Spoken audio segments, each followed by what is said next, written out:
Didn't he, Brad Binder? And it paid huge dividends. I remember pre-racing, his father had told him, hey son, Simon Crafar had the privilege of having a look out there on the BMW bike.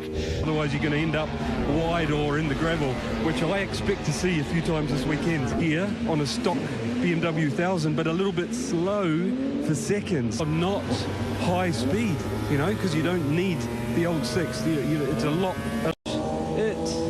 Yeah, that's it, guys. That's I think all I can tell you about it. Dovizioso around the circuit will stay on board, and hopefully now with Quartararo as he goes up into riding on board with Fabio Quartararo.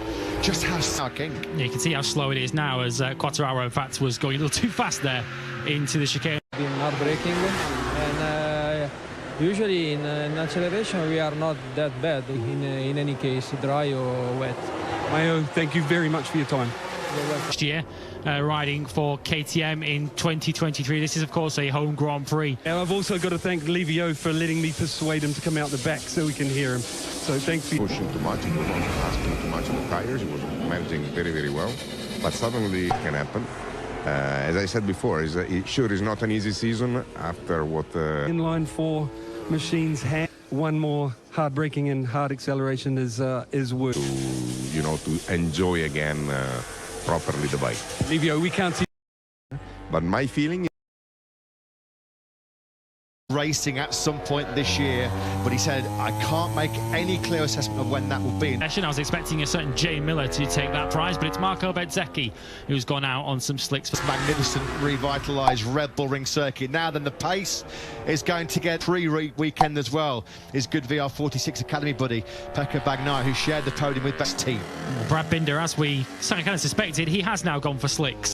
Faster and faster. He's just done a personal best in the first sector already, a second quicker than he was on the previous. Unnerved them. Marco Bezzecchi said, hey, I love these conditions. So if we do have some rain for the rest of the weekend. Builds up to a thrilling finale. Let's go and get some tech updates from Simon down in pit last time around. And as we mentioned in the press conference yesterday, given everything that's happened to him as well, and then all of the problems where he was suspended for over-revving the bike here last year, and then ultimately... Slick tyre runners, though, are now starting to light up the time screens. There's Miguel Oliveira going fastest on a 30 system. I'd imagine he'll be in for a change of tyres.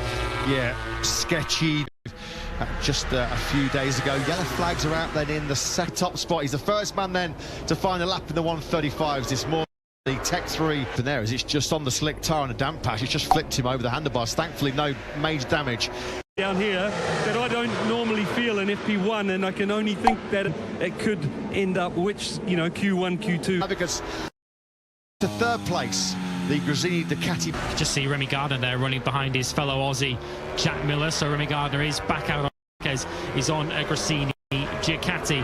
Some good news there for Repsol Honda as Marc Marquez. His victory, Dirk, a drought in MotoGP, which now extends to 96 races. At the line, Miller will come. This is a 32.0.3 seconds clear of Alex Marquez. Both of the Austrian and Styrian rounds here last year. Spargo, and their pockets were picked by Miguel Oliveira. Miller, the first rider then, into the... It creates in the braking zone. Very stop and go this layout. He feels like he's going to be good on the brakes. He's gone off that Yamaha, didn't he, when he lost his brakes up the hill here in 2020. Sideways on the brakes. This is him into turn 2A as he... Expected. He found a 1:37.56, which looks... In the session, Miller, fastest rider of all, and clearly pretty pleased with his morning's work. Now, Lorenzo Savadori, 21st, of course. Let's not forget it was